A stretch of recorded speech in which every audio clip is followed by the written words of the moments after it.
Red టీవీలో మీ వ్యాపార ప్రకటనల కోసం ఈ నంబర్ని సంప్రదించండి. సత్య గారు అసలు ఏమైంది? మరోసారి మరి కుర్చీ తాత మీద మీరెందుకు కంప్లెయింట్ చేశారు? అంతకుముందే కంప్లెయింట్ చేశారు, పెట్టించారు. మళ్ళీ ఇప్పుడు ఈ రీజన్ ఏంటసలు? ఈ కుర్చీ తాతని ఒక పనికి మళ్ళీ ఏదో ఉన్నాడు, ఒక తాగుబోతు. వాడికి ఈ మధ్యన క్యాన్సర్ జబ్బు కూడా వచ్చింది, తెలుసు కదా మీ అందరికీ. వాడు ఇంతకుముందు మమ్మల్ని తిట్టాడు అనమాట. ఎందుకు తిట్టాడంటే, వాడిని ఒక సినిమాలో నేను పెట్టించాను, వాడి డైలాగ్ పెట్టించాను, 20,000 రూపాయలు క్యాష్ కూడా ఇప్పించాను ఎస్ఎస్ తమన్ గారి దగ్గర తీసుకెళ్ళి. ఆడు తమ్మన్ గారిని చూస్తారు, అమ్మో నాకు ఎంత రేంజ్ ఉందా, నేను పార్కుల్లో అడక తినేటోడ్ను, ఆర్టీసీ బస్సులో అడక తినేటోడ్ను, ఎస్ఎస్ తమన్ గారి పక్కన కూర్చున్నానని ఆడు ఎక్కడికో వెళ్ళిపోయాడు అనమాట, ఆకాశంలోకి వెళ్ళిపోయాడు. ఆ వెళ్ళిపోయిన తర్వాత నన్ను తిట్టాడు, లక్షలు సంపాదించుకుంటున్నాడని. ఇంకా మహేష్ బాబుని కూడా తిట్టిండు, నా 300 కోట్లు సంపాదించుకున్నాడు నా డైలాగ్ పెట్టి, నాకు మహేష్ బాబు ఒక ఫ్లాట్ ఇవ్వాలి జూబ్లీస్ అని అలా డిమాండ్లు చేశాడు. ఇలా మమ్మల్ని తిడుతున్నాడని జూబ్లీస్ పోలీస్ స్టేషన్లో కంప్లైంట్ ఇస్తే వాళ్ళు కుర్చీ మడత పెట్టారు, కింద మీద పగలగొట్టారు, కోటింగ్ ఇచ్చి పంపించారు. మేమే అన్నాం కోటింగ్ ఇచ్చి పంపించేయండి అని. ఇంకా రెచ్చిపోతున్నాడు అనమాట. స్వాతినారాయణ తిట్టడం, నాది తిట్టడం, ఆ కృష్ణకాంత్ పార్క్ దగ్గర లేకపోతే ఆ శ్రీనగర్ కాలనీ పార్క్ దగ్గర కూర్చొని వైజాగ్ సత్యగాడు చెక్కగాడు, స్వాతినాయుడు ఏమో అదొక 100 రూపాయలకి ఉంటుంది, అది బలిసేసింది, దాన్ని కట్ చేస్తే హైదరాబాద్ అంత తినొచ్చు, ఇలాంటివి మాట్లాడుతున్నారు. సో ఇవన్నీ భరించలేక వచ్చి కంప్లైంట్ ఇచ్చాము. ఈ కుర్చీ తాత అనేవాడు నేను వరంగల్కి డాన్ను అని చెప్పుకుంటున్నాడు. వీడు వరంగల్గా బెగ్గర్, వరంగల్లో ముష్టోడు, వీడు వరంగల్గా చోరీడు. వరంగల్ వీడు చేసే పని ఏంటి?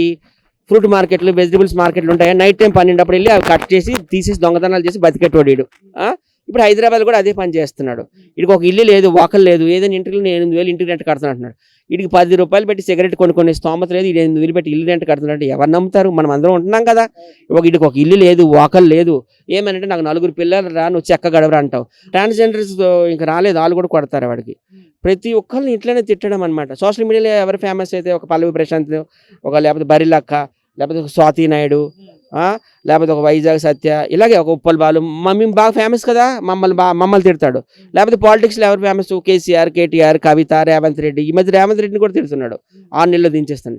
సినిమా ఇండస్ట్రీలో ఎవరు ఫేమస్? పవన్ కళ్యాణ్, చిరంజీవి, నాగార్జున, వాళ్ళు తిడతాడు. పవన్ కళ్యాణ్ ఫ్యాన్స్ వచ్చి కింద మీద పగలగొట్టారు మొన్న, అయినా బుద్ధి రాలేదు. నేను కూడా స్టేషన్లో కంప్లైంట్ ఇచ్చి పగలగొట్టించిన. వాడికి బుద్ధి రావడం లేదు, ఏమి రావడం లేదు, వాడికి ఉరి శిక్షే లాస్ట్ లాగా ఉంది నన్ను అడిగితే. ఇలాంటి వాడిని అమెరికా, జర్మనీ ఇలాంటి దేశాలు అయితే కాల్చి చంపేస్తారు. అసలు ఏంటంటే ఎంత పెద్ద పెద్ద సెలబ్రిటీని అంత తిరుగుతుంటే అసలు ఏం చేస్తుంది ఈ సమాజం? ఎటు వెళ్ళిపోతుంది నాకైతే అర్థం కావడంలా.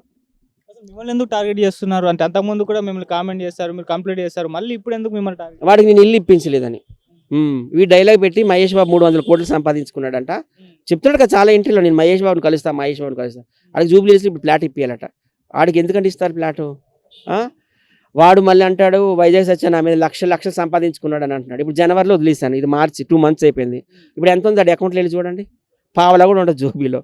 వాడి మీద లక్షలు సంపాదించుకోవడానికి వాడు ఏమైనా పవన్ కళ్యాణ్, తర్వాత అల్లు అర్జున్, రవితేజ లాంటి సినిమాలు యాక్ట్ చేశాడా, లేకపోతే టీవీ సీరియల్లో యాక్ట్ చేశాడా, లేకుంటే థమ్స్అప్ లేకపోతే సంతూర్ సబ్బుల్లో యాడ్లో చూసాడు? ఆడికి ఎక్కడ లక్షల నుండి ఇస్తారు చెప్పండి? ఆడ ఇన్కమ్ ఏంటి? కృష్ణకాంత్ పార్క్ దగ్గర కుక్కలా గరిస్తే వీడియో ఛాయ్ ఇస్తారు, ఒక 50-100 రూపాయలు జోబులో పెడతారు. ఆడి మీద లక్షలు సంపాదించడానికి ఆడు ఏమైనా సినిమాలు చేశాడా, టీవీ సీరియల్ చేశాడా, యాడ్లు చేశాడా, ఏం చేశాడంటే ఆడికి లక్షలు ఆదాయం రావడానికి? నిజంగా సొసైటీలో పెద్ద చీడపురుగులా తయారయ్యాడండి. ఇటు చీడపురుగుని చెప్పుతో నలిపేయాల్సిన అవసరం అందరికీ ఉంది, ఆవశ్యకత. ఎందుకంటే ఒకళ్ళు కాదు కదా, అందరిని తిడుతున్నాడు. టీడీపీలో చంద్రబాబు నాయుడు గారిని తిడుతున్నాడు, జగన్మోహన్ రెడ్డిని తిడుతున్నాడు, పవన్ కళ్యాణ్ తిడుతున్నాడు, కేసీఆర్ తిడుతున్నాడు. అసలు ఏ పార్టీని వదిలేడు, ఏ సినిమా యాక్టర్ని వదిలేడు, లేకపోతే ఏ సోషల్ మీడియా సెలబ్రిటీని వదిలేడు. సో వీళ్ళంతా ఏం చేస్తున్నారని నేను క్వశ్చన్ చేస్తున్నాను. ఒక పవన్ కళ్యాణ్ ఫ్యాన్స్ యాక్షన్ తీసుకున్నారు, తుక్కు కొట్టారు. తర్వాత నేనే, మిగతా వాళ్ళందరూ కూడా రావాలి, ఆడు భరతం పట్టాలని అందరికి కూడా నేను రిక్వెస్ట్ చేస్తున్నాను. ఇగో ఈమెకు ఎంత బ్యాడ్గా మాట్లాడుతున్నాడు, 100 రూపాయలకే పండుకుంటుంది, అది ఇదని చాలా ఘోరంగా మాట్లాడుతున్నాడు అసలు. స్వాతినారాయణ గారు ఎందుకు మీ మీద ఇటువంటి కామెంట్ చేస్తున్నారు? నేను ఇంతకుముందు సత్యకి అన్నాడు కదా, అన్నప్పుడు నేను సత్యకి సపోర్ట్గా ఉన్నాను కదా. సో ఇంకోటి ఏంటంటే, ఇంతకుముందు బాగానే ఉన్నాం కలిసి, కానీ ఇప్పుడు మళ్ళీ నన్ను తిడుతున్నాడు అనమాట. నేను ఇప్పుడు దాకా అయితే అతన్ని ఏం అనలేదు, కానీ ఇప్పుడు నా గురించి చాలా బ్యాడ్గా మాట్లాడుతున్నాడు. అందుకనే నేను రియాక్ట్ అయ్యాను, నేను కూడా కంప్లైంట్ ఇచ్చాను. సో అది నాకు నచ్చలేదు. ఇప్పుడు తను కూడా నాకు చెప్పాడు, ఎన్నో రోజులు బట్టి తన వైఫ్ని అసలు కలవట్లేదంట, తన వైఫ్కి ఏదో ఆపరేషన్ చేశారంట, అందుకనే వాళ్ళ వైఫ్ని కలవడంట, అదంటే ఇదంటే ఇలా నాకు చాలా మాటలు చెప్పాడు. కానీ మరి నేను ఎప్పుడు అవి ఎక్కడ చెప్పలేదు, ఏం అనలేదు కదా. సో నా గురించి ఎందుకు బ్యాడ్గా మాట్లాడుతున్నాడు? చూసాడా వాడేమన్నా కళ్ళతోటి? అట్లా ఇట్లా అని చెప్పి చాలా బ్యాడ్గా మాట్లాడుతున్నాడు. వాడికి ఒక గర్ల్ ఫ్రెండ్ ఉంది, అదొక చెత్త. క్లియర్గా చెప్తున్నా, వాడు ఒక వేస్ట్ గాడు. వాళ్ళకి నా గురించి మాట్లాడే అర్హతే లేదు. గర్ల్ ఫ్రెండ్ ఉంది, అదొక పెద్ద చెత్త. తాను ఒక యూట్యూబ్ ఛానల్ వాడు ఉన్నాడు, వాళ్ళిద్దరు కలిసి మా మీద వీడియోలు చేస్తున్నారు. ఇది కూడా నాకు క్లియర్ కట్ గా తెలుసు. అదొక చెత్త, ఒక వేస్ట్ గాడు. ఫస్ట్ మరి నీ గర్ల్ ఫ్రెండ్ చూసుకోరు, అది వెళ్ళి 10 మందితో నా గురించి ఎవడరా నువ్వు మాట్లాడడానికి? నీ గర్ల్ ఫ్రెండ్ ఉంది కదా, అది 100 మందితో వెళ్ళి నువ్వు చెత్త కొడక, నువ్వెవడరా నా గురించి మాట్లాడడానికి? కంప్లైంట్ అయితే ఇచ్చాను, పోలీసులు వాడి వాళ్ళు దిగుతారు. సో అప్పుడు చూసాం కంప్లైంట్ ఇచ్చినప్పుడు మళ్ళీ ఒక ఇంటర్వ్యూలో సత్య గారి లైఫ్ ఇచ్చారు, అనవసరంగా ఆయన మీద ఇటువంటి వ్యాఖ్యలు చేశాను, కొంతమందిని రెచ్చగొట్టారు అని చెప్పాడు ఒక ఇంటర్వ్యూలో చెప్పారు. మళ్ళీ అంతలోనే మళ్ళీ ఇటువంటి కామెంట్ చేశారంటే ఎవరైనా రెచ్చగొడుతున్నారా ఆయన్ని, లేకుంటే ఆయన ఇలానా? అప్పట్లో నాకు సోషల్ మీడియా వాళ్ళందరూ సపోర్ట్ చేస్తారు వాడు నన్ను తిట్టేటప్పుడు. స్వాతి నాయుడు కావచ్చు, ఉప్పల్ బాలు కావచ్చు, అగ్గిపెట్టి మచ్చ కావచ్చు, నట్నం స్టార్ కావచ్చు, గుంటి నాగరాజు కావచ్చు, రాష్ట్ర వ్యాప్తంగా ఉన్న సోషల్ మీడియా స్టార్స్ అందరూ వీడియోస్ పెట్టారు, ఇన్స్టాగ్రామ్లో ఇంటర్వ్యూలు ఇచ్చారు, అన్నీ చేశారు. అప్పుడు భయపడ్డాడు, పోలీస్ స్టేషన్కి వచ్చి కూడా నాకు ఎవరో క్వార్టర్ పోసి ఇలా తిట్టిపిస్తున్నారని చెప్పాడు. వైజాగ్ సత్య నిజంగా దేవుడు, చిరిపోయిన బట్టలు మురుగు బట్టలు వేసుకుంటే నాతో సూటు బూట్ వేయించాడు, నన్ను కారులో తిప్పించాడు, అది ఇదని ఓ చెప్పాడు. మళ్ళీ ఎవరు క్వార్టర్ పోసారో రోజు వెళ్ళడం, అక్కడ పార్కులో కూర్చోవడం, ఆన్లైన్ తిట్టడము. మరి ఈ సొసైటీ ఏం చేస్తుంది? అలాంటి మనిషిని తరిమి కొట్టాలి కదా. మరి సొసైటీకి అందరికీ ఇప్పుడు నా ఒక్కరికి తిరిగి వదిలేయండి, వైజాగ్ సత్య ఏదో అడిగి చేశాడు అన్యాయం ఏదో అని అనుకోవచ్చు, ప్రతి ఒక్కరిని తిడుతున్నాడు కదా. ఏ రాజకీయ నాయకుడిని వదలడం లేదు, ఏ సినిమా యాక్టర్ని వదలడం లేదు, ఏ సెలబ్రిటీని వదలడం లేదు. మరి వీళ్ళంతా ఏం చేస్తున్నారు ఈ అభిమాన సంఘాలు అంతాను? పవన్ కళ్యాణ్ ఫ్యాన్స్ ఆల్రెడీ కింద మీద పగలు కొట్టారు, నేను అరెస్ట్ చేయించి నేను కింద మీద పగలు కొట్టించాను, అయినా బుద్ధి రావడంలా. స్టేషన్లోకి వచ్చినాక మా కాలు పట్టుకున్నాడు, క్షమించండి క్షమించండి లెటర్ రాస్తున్నాడు, బతిమాలుతున్నాడు. మళ్ళీ బయటికి వెళ్ళాకేమో తిడుతున్నారు, దొంగ చెక్క అంటున్నాడు. ఆడే పెద్ద వేస్ట్ గాడు ఆడు కాబట్టి అందరూ గెంటేస్తారు ఆడికి. నేను పెద్ద మగోండ్రా అంటున్నాడు.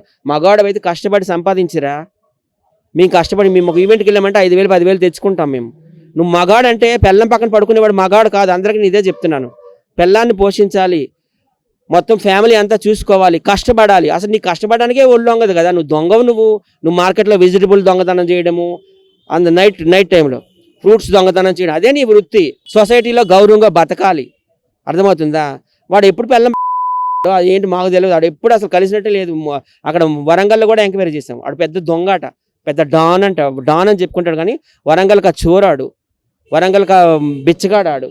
కుర్చీ తాత ఇప్పుడు తాగిన తర్వాత అందరినీ తిట్టడం, మళ్ళీ తాగి పడిపోవడం. తాగాడంటే ఇంకా తిడుతుంటాడు, ఘోరంగా తిడతాడు. మళ్ళీ తర్వాత ఏమొచ్చి మన కాళ్ళ మీదే పడతాడు. సారీ సత్య, సారీ నువ్వు దేవుడువు, ఇగో నాకు ఒక క్వార్టర్ తాగిపించారు, తిట్టేశాను, సారీ అనుకుని మన కాళ్ళ మీద వచ్చి పడతాడు. ఒక సిగరెట్ ఉంటివ్వు, ఒక బీడీ ఉంటివ్వు, లేకపోతే క్వార్టర్ ఉంటివ్వు, ఆకలేస్తుంది అని అంటాడు. అట్లాంటి క్యారెక్టర్ అది. వాడైతే పిచ్చోడు కాదండి, వాడు బ్రెయిన్లో ఒకటి ఫిక్స్ చేసుకున్నాడు. ఫేమస్ అయిన వాళ్ళందరూ నేను తిడదాము, నేను ఎక్కడికో వెళ్ళిపోయి. ఇంతకుముందు ఒక పిచ్చోడు అట్లా తిట్టేవాడు, ఒక మాస్టర్ ఉండేవాడు. వాడు అందరినీ, బాలకృష్ణని, చిరంజీవిని, మీకు తెలుసు, చంద్రబాబుని అందరిని తిట్టి ఆడు ఫేమస్ అయ్యాడు. వాడిని సినిమా ఇండస్ట్రీలో బయటికి తన్నేసిన తర్వాత ఆడు ఫేమస్ అయ్యాడు. సినిమా ఇండస్ట్రీ ఉన్నప్పుడు ఆడు ఏదో పెద్ద కొరియోగ్రాఫర్ అని చెప్పుకున్నాడు, కానీ నాకు ఆయన ఏమైనా ఫేమస్ అనిపించలేదు. సోషల్ మీడియాలోకి వచ్చినాక, మాతో తిరిగినాక, మాతో రియాలిటీ షోలు చేసినాక ఫేమస్ అయ్యాడు. వాడు అట్లా అందరిని తిట్టి ఫేమస్ అయ్యి ఇప్పుడు గోతులోకి వెళ్ళిపోయినాడు. ఇప్పుడు కూడా ఇప్పుడు ఈడు తయారాడు అట్లా అందరిని తిట్టడం.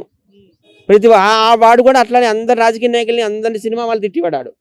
ఇప్పుడు పోలీస్ స్టేషన్లో ఏమైనా కంప్లైంట్ చేశారు, పోలీస్ దగ్గర నుంచి ఎటువంటి రెస్పాన్స్? మమ్మల్ని తిట్టారు. మొన్నే వాడిని చెంచలగూడకో చర్లపల్లికి పంపించేస్తారంటే, నువ్వే కనికారం పడి వద్దండి, వదిలేయండి వార్నింగ్ ఇచ్చి వదిలేయండి అని అన్నావు, చూడు మళ్ళీ నీకే మొగుడయ్యాడు అన్నారు.